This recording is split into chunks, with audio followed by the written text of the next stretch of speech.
speaking of women leaders, we do have a woman leader up on this next thought leader panel. Of course, Tami is one of those leaders that Dennis was just speaking about. And I'm so excited for this group of thought leaders who are going to elevate the conversation and keep it flowing. So you guys know the drill by now. We're going to give each of you guys the full floor to share what it is about your work that you're proudest of and the impact that you're making. We're going to start with Coach Les. Coach Les, please unmute yourself and take the floor to share your vision with this audience. And then we'll go one by one until we start a natural, free-flowing conversation led by Natalie Forrest and Rex Sykes. Coach Les, the floor is yours. Thank you, Mo, and thank you, Dora. I really appreciate the opportunity to be here today as the first integrity coach, according to Google. I really appreciate this opportunity to come and speak about the things that really move me in the world of communication. I chose to create many years ago an opportunity where I saw the need, quote unquote, and a want out there for people to really elevate their communication, how they speak, the speed at which they speak, the words they choose to use. As we know, words have power, and the integrity of that power really gives an opportunity for context to be misconstrued. And in this age of the cell phones, smartphones, computers, texting, and all of these different ways of social media to communicate, it is so easy to give the wrong message. And that message messes with people's minds. And it is my goal, and it's been my gift to work with people and work with my clients, and now working with a Less is More Coach University, which I'm putting together right now and in the stream of beginning, where we are looking at what is it to elevate the conversation? What does it look like to have somebody suddenly realize the difference that their communication makes when they step over and be in somebody else's world and view it from their frame, from all of their lifetime experiences, from all of the filters that they've created over time, that they've had an impact to then filter those conversations and say, now, wait a minute, before I jump to a conclusion, before I get upset, before I have all of my intentions thwarted, that I step back and realize what did I say? How did it land? And what are they communicating? What are they communicating back based on what they heard? And this has been the core part of my work over the last few years, as I've kind of funneled into what it is that I'm good at, that people come to me for and have me work with them. And it has been just this ultimate pleasure and has really fed my soul and fed my heart to really see cross culture, cross sex, cross genre, cross age, the difference that people can make when they communicate with words that can't be misconstrued.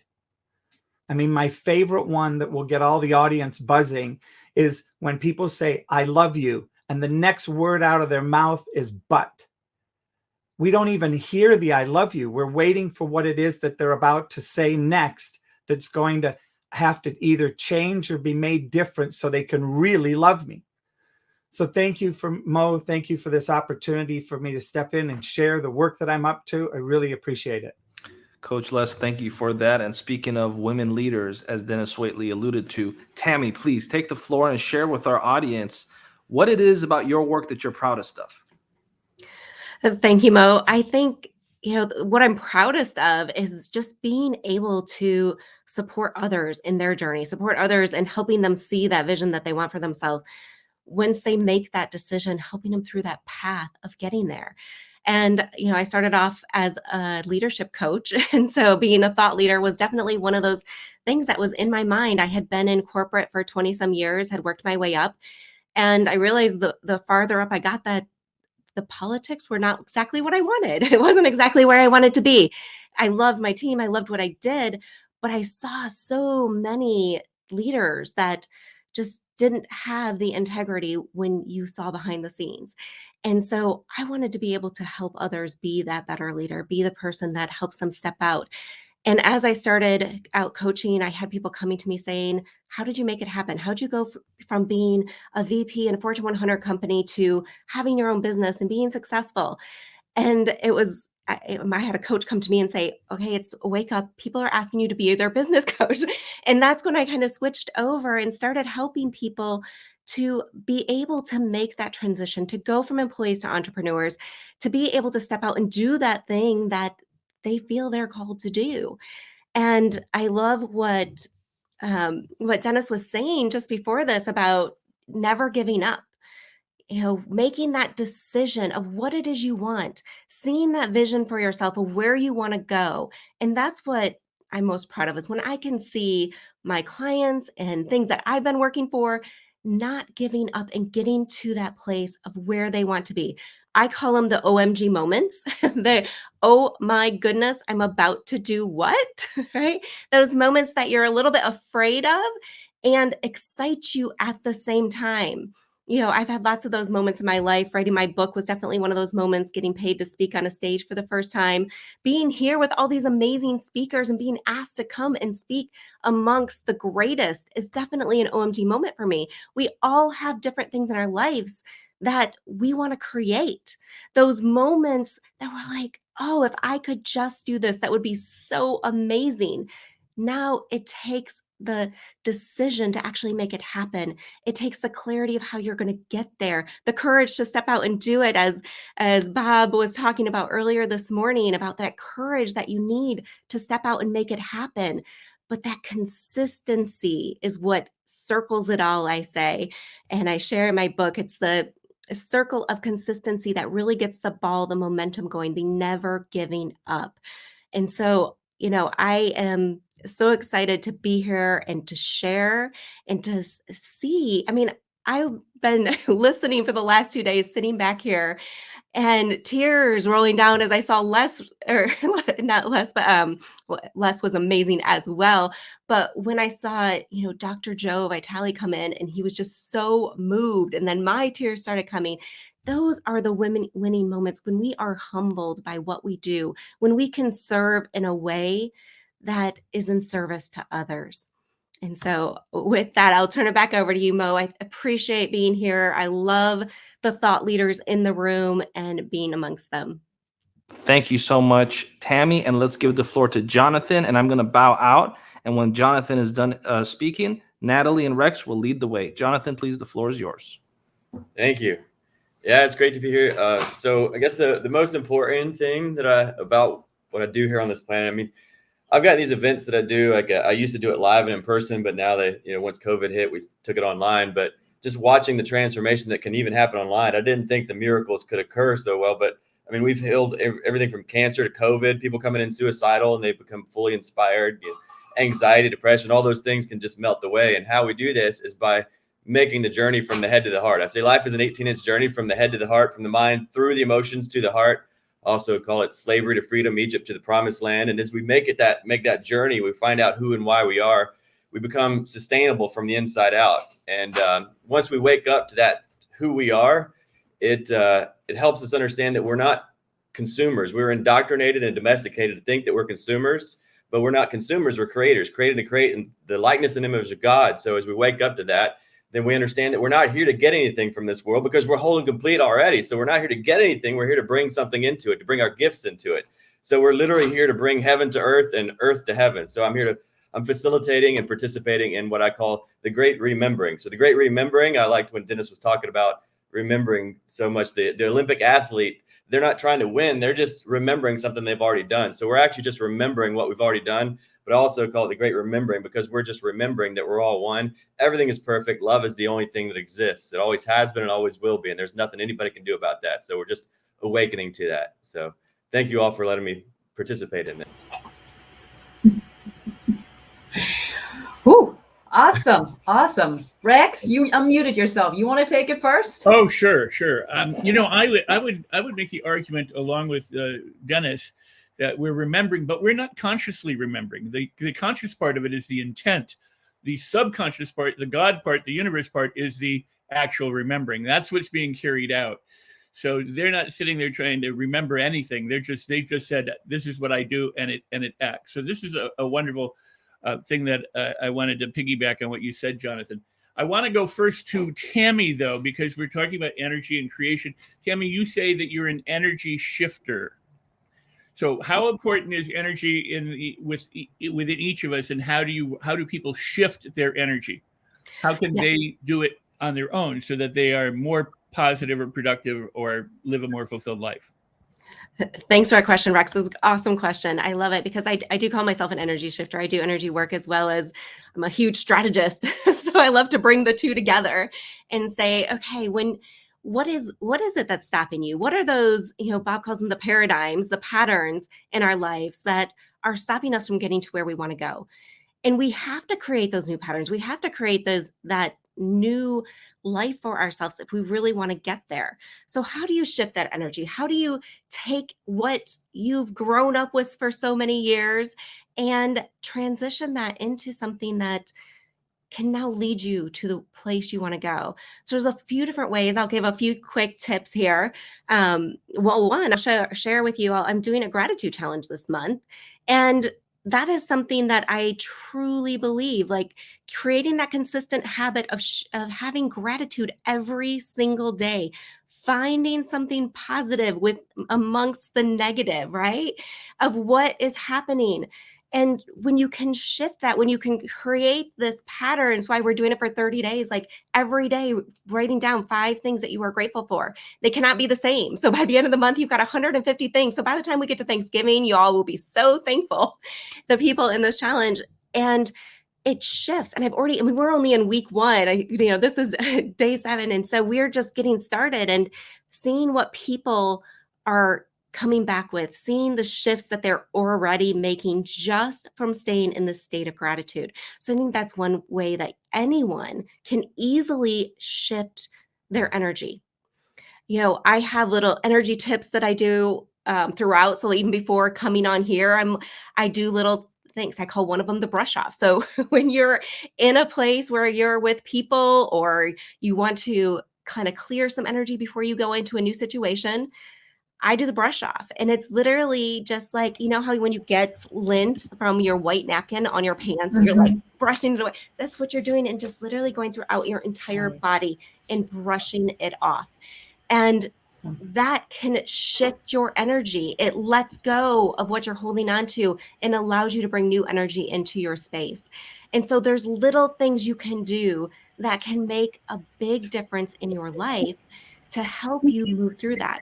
Of course, there's times when we all need a little bit more, right? And there's people to help you with those things too. But I love to give people little quick tips that they can go and take and do on their own. Awesome. I love that. I love that. And Rex and I, we were exchanging grins or smiles because he on Clubhouse every single day, once at least, sometimes twice, he has actually the gratitude room. And I know it's called the gratitude activator, but it is so important. And I think it's a common thread that we've heard since yesterday, that gratitude makes all the difference in that even or not even. And the things that may normally be seen as negative can actually also just help us be more grateful for what we have. So I love those tips. And yeah, that's like the Japanese bathing and the energy healing. Yes. Now, since you're talking energy, I'd love to go over to Jonathan because you're talking about the awakening and bringing earth to heaven and heaven to earth. I'm all over that. I'm with you. I gotcha. Okay. Now that, of course, takes a lot of shifting the mind as well. So one of my favorite things, if you've heard me before asking questions, to ask, well, how do you do that with people who are not fully aware? So, you've had your life from nothing to where you are today. How did you get that awakening, and how do you help others to realize that we're not consumers? So everything that I teach on and I share, I've got these 5 levels of consciousness. They're really 5 states of conscious orientation, or 5 ways that you can perceive reality. Now, the truth is we're all in level 5 all the time, but what you believe to be true is true for you, even if it's BS. I was going to say the S word. I don't know if I'm allowed to go that far right now. So even if it's BS, we're still going to believe it. And then we make this reality of ourselves. So we're like, you're suffering, but we created it all for ourselves. Life is extraordinarily simple, but we make it complicated because all it is love or fear. And one of them is not even real. So it's really just one option. So the people that are like, they're still stuck in the domestication and the indoctrination. A lot of things that I share they sound counterintuitive, but they're just counter programming because the ego is perfectly logical, yet clearly insane. So it's in living inside of an insane world. We got flipped upside down. So all I'm doing is kind of releasing the lies. I look at people as kind of like we're all these lighthouses that are standing here and people are running around looking for the light, but they don't understand that they are the light, but they've got mud thrown at them. So all I do is just help them remove the mud. Because if you're experiencing anything other than love, most people will all say, yeah, love's the only thing that's real. Love's the only thing that exists. I'll ask, who knows that? Love's the only thing that's real. And everybody's like, yeah, that's true. And I'll say that, but then I'm like, well, but you're acting like there's something else that exists. So once we understand the truth will set you free, all we got to do is tell ourselves the truth. And when we tell ourselves the truth, it releases. So how we know we're not telling ourselves the truth if we're experiencing something other than love. We experience something other than love. I'm like, okay, cool, there it is. Let's just find out where that's coming from. As we were talking about the garden stuff, let's find the seeds that are producing the fruit of lies. And then once we find like the lie that's in there, we just remove it. And so it's not about having to build yourself up. It's just removing the mud so the light shines through. I'd like to add something, just a question to that. And then we're going to invite Dr. Les, if you don't have anything further, Natalie, to ask Jonathan. This is wonderful. Going back to what Dennis said about, the athlete remembers, it's unconscious competence. It's at that stage, mastery and automatic. Tami had said that they have a gratitude challenge, so that they practice gratitude. They have 150 new things that they're grateful for within 30 days. And obviously, if they continued 30, 60, 90, 120 days, it would at some point become habit. It would become mastery, it would be remembering. How about for you with the people that you work to experience that love? How do they build that habit so that it becomes part of them that they remember, as opposed to something that they're consciously attempting to do? So I called it faith training. So on my journey from the illusion to reality, how I started doing, because I got these three phrases that I would stick together and they stack on each other. But at the moment that I would experience something that I called bad, because that's when the judgment would come in. When I'm like calling it bad, well, that means something other than love exists. So I'm inside of a lie, obviously. So the moment that I felt it, I would say, okay, everything happens for a reason. I would say it out loud at first. Now it just automatically happens. Everything happens for a reason. The second phrase, all things work for good. So now I'm like, okay, everything happens for a reason. So I've now, it's no longer has the hit to it. I know that it's happening for a reason. The second thing, all things work for good. So I'm like, okay, then that means this is good. So now I've gone from negative to neutral to positive. And then the third one is every adversity carries with it the seed of an equal or greater opportunity. So the bigger the adversity, the bigger the opportunity. So now suddenly, like before, I had to do it, by choice. But what I would do is I'd work my way into a celebration. When I'd feel the knife going in, I'm like, oh, that hurts. I'm like, and by the time I realized I was like that it was happening, I'd already shifted myself to where I'm celebrating. So now it's like I immediately go into celebration no matter what's happening. So, but those phrases are the perfect phrases that you can use to work your way up to that. Thank you, Dr. Natalie. Did you have something you wanted? No, I was gonna just ask Les, of course, Coach Les, the integrity coach, on what he uses in order to help his clients and those clients that he helps, and then those that he helps to help others with the university. How do you help them win? Like, what does it mean for you when you have this coaching university, when you help people transform their lives?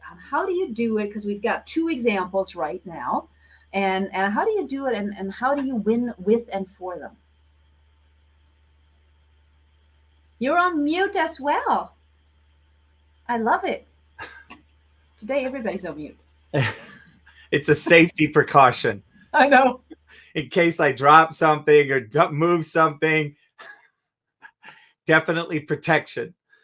I think the thing for me where I start is to look and see each of my clients where their integrity level is, because everybody has a different quote unquote definition to integrity and what integrity is for them. And some people's lines are a little grayer than others, not black and white. So for me, it really is that opportunity to distinguish where their line is. And then as I look and see that, start to hear how they communicate. How do they communicate with clients? How do they communicate with vendors? How do they communicate with themselves? How do they communicate in their faith? How do they communicate with their family? And as I build this picture, what starts to show up is an access to habits that they have, habits that they don't want, and habits that they want to put in. And I love what Rex was talking about with habits.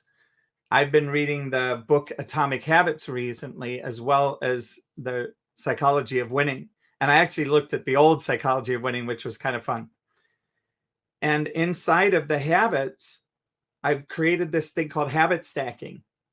And I think it's really powerful, and it's become the newest key for me at the moment to look and see, okay, if you want to level up your integrity, where are the habits that have integrity for you? And look and see, what are we going to do to take you to the next level in that area? And how is there a way for us to create another level of habit stacking in your world? We also are looking at ways in which people listen to you. In which way, when you say something, are you speaking with a lot of run-ons, so, so far, yeah, yeah, you know what I mean? So, but, yes, but, da, da, da. And all of those filler words distract the conversational meaning. And for me, I'm really committed to looking at that distractionary communication and tearing it apart and working with that. Thanks. Awesome. Awesome. I want to throw something in there because we're talking about working with people, guiding people, helping people who may not be as aware as we are, finding their patterns, helping them celebrate the fact that there is only love. And when they communicate with themselves that it isn't, then, get them back on track, or of course, helping them believe in themselves in their business. Tami wrote a book. I know there are more books, but Tami wrote a book, and I love the title of it because it says, "You already made the decision." But I think it's a sound like, "But you just ain't happy with it." Okay. So, and I know Tami, you wrote it, but I want to first ask Jonathan and then you, because people make decisions. And we talked earlier about commitment. And then along the way comes a hurdle and a challenge. And I'm not happy with that decision. So how, Jonathan, how do you keep people on track once they've made the decision? So I'd say when people stop, it's because they're either overwhelmed or under-inspired. And so if they're overwhelmed, it's because they're looking at a vision that seems too big and they're like, I don't know, I'm never going to make it there. And if they're under-inspired, it's because they're taking a step towards that vision that doesn't seem inspiring because it's not the vision. They want the vision. I want the fruit. I want what it's going to taste like when I get there. So what I really help people do is understand that their goals are what's it called? When there's like a lot of pictures put together, make a big picture. What's that called? The vision board? Well, no, but like mind map? Never. I can't find the word. Anyway, it's like there's like little pictures inside of Collage. A collage. Collage? I guess so. But anyway, there's the pictures. But if you're painting the little picture, but they all make the big picture. So you got to understand it's the whole thing. Oh, so like a mosaic. Mosaic. That's it. Thank you. I win. Yes. I win. Mosaic. I knew we could get it. But yeah, so it's the mosaic. They got to understand that their vision is a mosaic. So as you be faithful with the little, so as you're doing that little picture inside of the big picture, feel it as if it's the entire thing, because your why has to be strong. If you got a level 10 what, but a level 2 why, that means there's going to be 11 problems show up. Like once, whatever your what is, the problems are going to exceed that what. So you got to break through it. So you got to have a level 11 why or level 100 why. So stay tuned to the whole picture, what it feels like inside of that whole picture, and then just enjoy each of the little pieces along the way, and be faithful with the little, and appreciating, like Tami was talking about, gratitude for each and every step. Awesome. Thank you. And Tami, now you knew I'm going to have to come to you. So with that title itself, you already made the decision. You just aren't happy with it. Okay. How do you explain that? You made a decision in business, in life. You're not happy with, yesterday we talked about relationships. You're not happy with the communication. So you made that decision to say that thing, and now, so how did you come up with that? And what does it mean to you? How do you work with that with your clients, for example? Yeah, I think a lot of times there's a couple ways you can take that, right? So one is you've made the decision you want to do something, you move forward with it, you're not happy with what you're doing. And other times we say we've made a decision, but we're not actually taking the steps to make it happen. We're not actually moving forward with it. And so the book is all about how to make better decisions or live with the one you made. And in there, I talk about when you want to make those big lasting changes, right? Like there's, quick decision making tips in there, but the big thing is like we all want to make bigger changes in life. I help people going from employees to entrepreneurs, and making that jump is huge. And people get stuck in the fear, we hear the word stuck all the time, right? I'm stuck in the job. We call it, the addiction to the corporate crack, which is your paycheck, because you're addicted to that. You like that coming in every week, every 2 weeks, every month is an addiction that you can't let go of because you feel secure in it. So how do you break through that? How do you make a different decision that's going to help you still feel the security that you're looking for, but create the freedom that you want and get to the business that you're wanting to create? And so I always say it starts with clarity. It starts with understanding, one, what is the decision you really want to make? What is the business you want? How are you going to get there? What are the people that can help you get there faster? Because you always learn from people who have been through it before. Whatever you're trying to get through, you will get there faster if you learn from those, which is why everyone is here listening to all of these amazing thought leaders throughout these 3-4 days, because they have so much they've learned and can share. So getting that clarity, I call this the clarity trifecta. If you picture a triangle with a circle in the middle, and the circle in the middle is the clarity, and on each side of the triangle is courage, commitment, and confidence. And we can't, we're not confident in something that we're not really clear on. And your confidence is your faith and belief in yourself that you can do that. That is one of the definitions of confidence, your faith and belief in yourself. And so you have to get to a point where you have that faith and belief that you can actually make this happen. You have to then have the courage to take that first step. And when you take that first step, the next step will become a little more clear. And then the next, and then the next. You don't have to have it all figured out. And people get stuck in that perfectionism of thinking that they have to have every step figured out before they even take one step. But you have to just take that first step. And the commitment piece comes in because it starts and ends with commitment, right? Because you have to have the commitment to at least find the clarity and take the first step, make the decision. But you can't be committed to something that you're not really clear on, right? It's really hard to be committed to something that you don't understand how you're going to make it happen. So as that clarity grows, it pushes out on that triangle. It pushes out in your confidence, your courage, and your commitment to make it happen. And they all start to expand. And then I talked about the consistency bubble, and that's what circles the clarity trifecta, because to get that snowball effect, you have to be consistent in what you're doing. You have to create that new habit. You have to get out there and make things happen and do the things that work for you the best.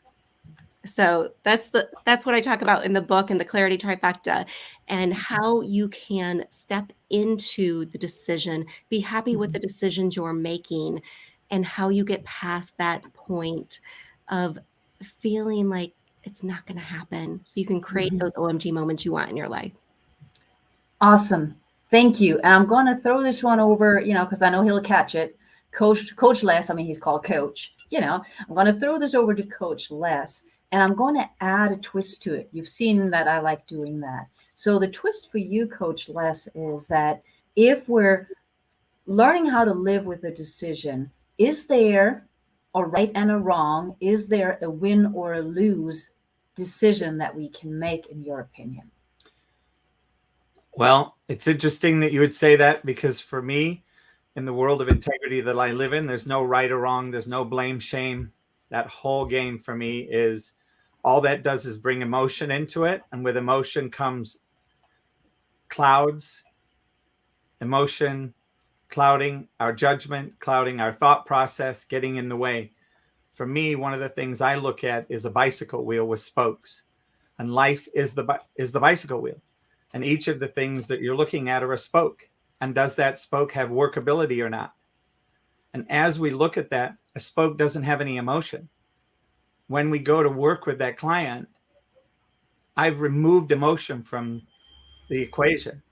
Mm-hmm. And they're able to look at it through with a clarity of purpose that really gives them a win-win-win, and it doesn't mess with their psyche. My goal is to make it almost black and white for them, to see that, look, this, does it work or not? If it doesn't work, then let's not do it. Mm-hmm. Now, there could be something in the background, and this is what I love about where I'm at as far as my ability as a coach. I don't take on the things that I know, Dr. Natalie, belong in your bucket. Right? I'm very straightforward about it. And I've had clients that I've sent to sex therapists and to all sorts of things like that, to alcohol awareness, and to Hazleton and some of the places here in Minnesota, because they are so wrapped up with the issues that they can't get back out to see the bike wheel and see the spokes, no matter what I do. And so at that point, for me, it's not about giving up. It's about then bringing in tools that I don't have, and bringing in colleagues, and bringing in what I call a village to make a leader.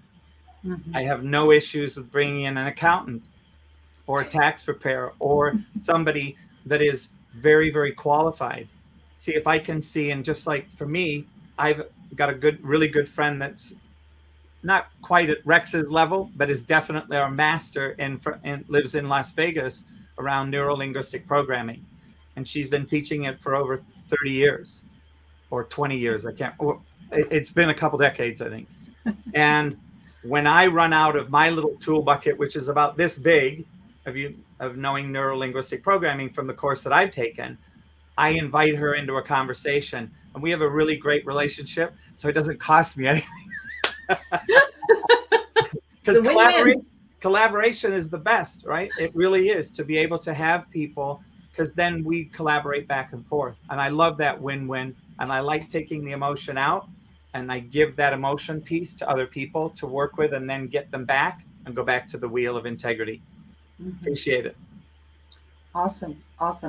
And I think, the collaboration piece, I think that is partially what this tour is also about. I mean, many of us do similar things, and that's perfect, because the world needs it. And so collaboration really, I see it always in the group popping up, let's collaborate, let's do something together. It's really important, because it has to do with knowing ourselves and say, I don't want to go over here and do the CPA thing. I don't want to, go into NLP, because there are some people who are just better at it than I am, and it only is a win for the clients if we give them the best, of course. Rex, you got some thoughts there?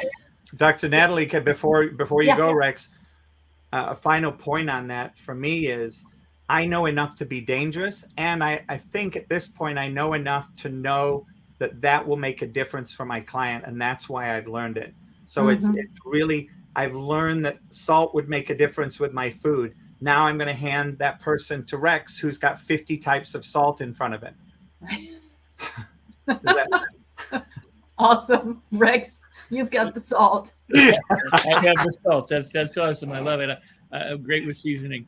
I would argue, and I have in my lifetime, that there's nothing new under the sun, that anything that's ever existed or will exist already exists. It's been created.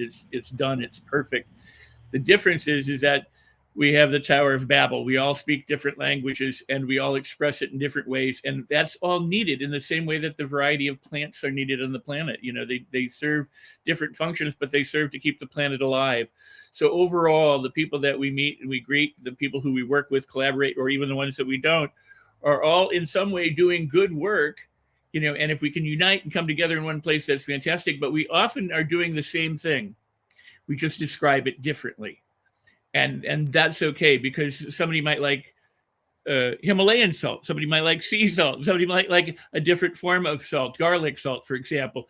So there's different flavors for each of us. And what's really wonderful is that they can come together like this panel has right now and share their expertise and help benefit the world and the people around them, and to talk about it. And not only that, but the people watching and the people on the panel can say, yeah, maybe we do want to collaborate. Maybe there is something that we can do together.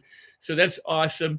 And a rising tide floats the entire boat and everyone in it. So thank you for your good work. I really do appreciate all of what you do in the field of transformation and helping others. Awesome. I got another one there. I always come up with questions, right? So, okay, we talked about win-wins. We talked about collaboration.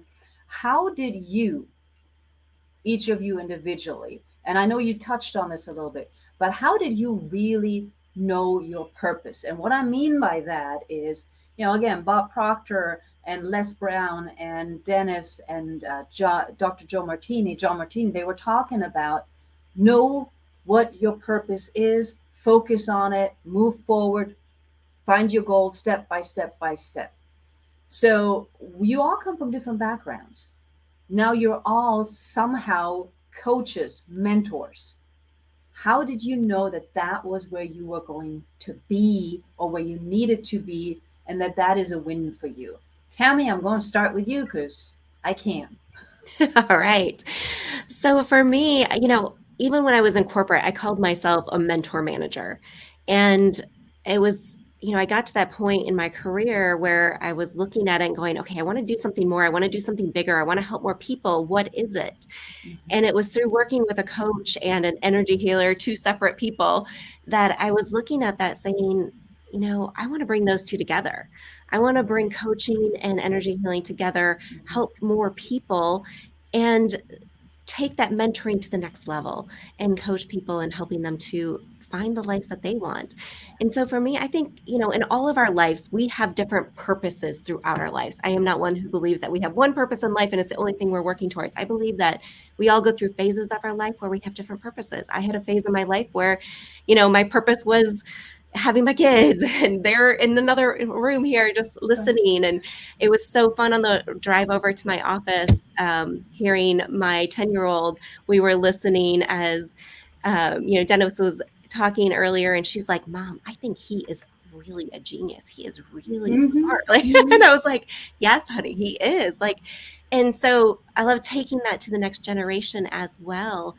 But I think for me, knowing that my purpose in this moment is being someone that my kids can look up to, and being someone that others look to for the support, for the encouragement, for the guidance to help them once they've made that decision to work through that, to get to the other side of it, and to step out in a big way so that they can create those wins in their life that they want. Awesome. A 10-year-old. I'm so with you. She's in the next room. Yes. But that's a different story. That's what Dennis was talking about yesterday when it comes to multitasking. All right, Coach Les, what are your thoughts?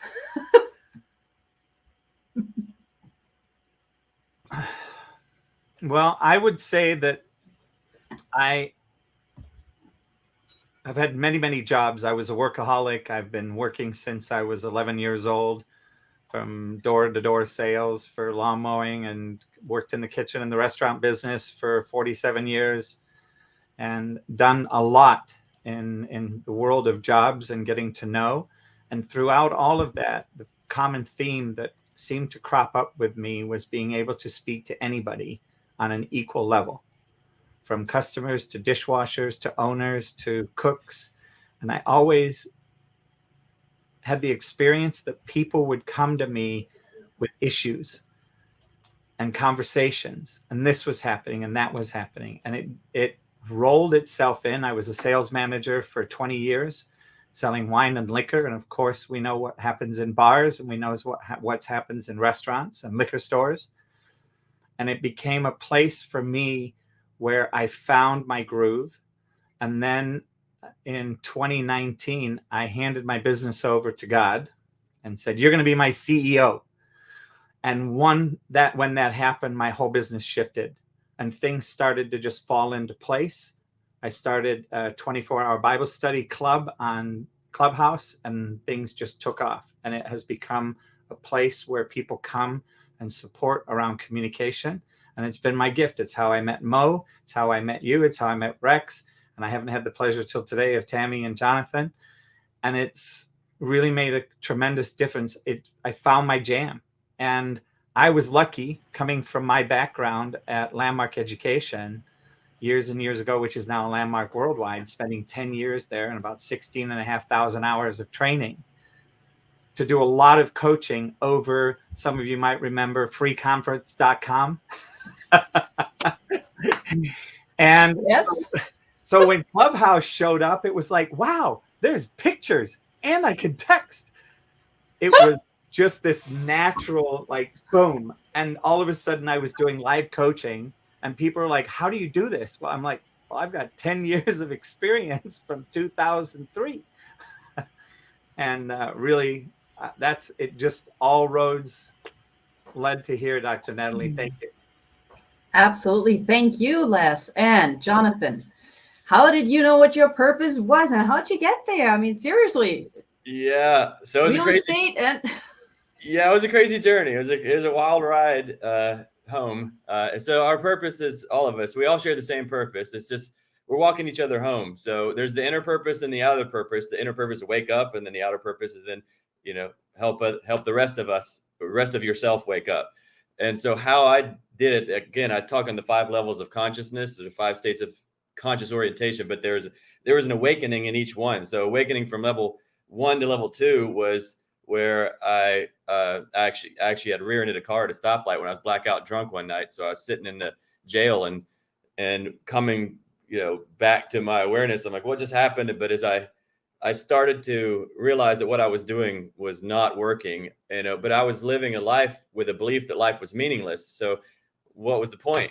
And that's why I was blackout drunk every night, because it was such a suffering state. And I just didn't know how to get out of the suffering other than, blacking out. But so that was the first one, sitting in that there. I was like, well, I got to take, this is insane, John. You got to take responsibility for your life and your reality.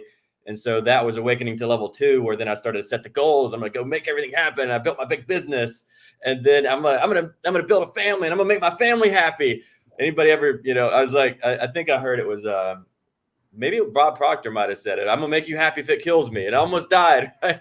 But so that's what I was doing. I was thinking I could just make other people happy, and then I would finally be happy. Well, that was where I built everything that I could ever want, yet I was still not happy, and neither were the people around me. So then that was the enter to level 3 of awakening. But as I went through all these levels, level 5 was where God came and asked for my life. And, wow. And then I gave over my life, and then I'm like, what are you going to do with it? And incredible. That's when I was given 3 specific missions: reinvent the educational system, reinvent the monetary system, and unite religion. So, as we wake up and we start to surrender our life over, then it's just, we get the GPS system. We're tuned in at that point, and we just hand it all over. Not my will, but thine be done. So, awesome. What a powerful and unique perspective that you've shared with our audience here, Jonathan. And I want to thank Tami, Coach Les, and Jonathan as we wrap up this powerful panel, because we are ready to go ahead and start our next incredible moment. And we've said it before, we'll say it again. This new Psychology of Winning tour is all about making history, creating historical moments never before seen in the personal development arena. Have you seen these titans, these legends come together in conversation with one another? It's a very unique premise, and it's a premise that's an original right here presented by the Los Angeles Tribune and, of course, Adora Evans. So we want to thank our incredible panel and the thought leaders for their contribution to this. And we want to thank our moderators, and we're ready to begin the next round. So we want to gracefully bow out with this particular segment, and I want to thank you guys yet again. And so, Adora, I am just so excited, because what I know is that the folks from around the world have been experiencing major breakthroughs over the course of the last 2 days, and we're just getting warmed up.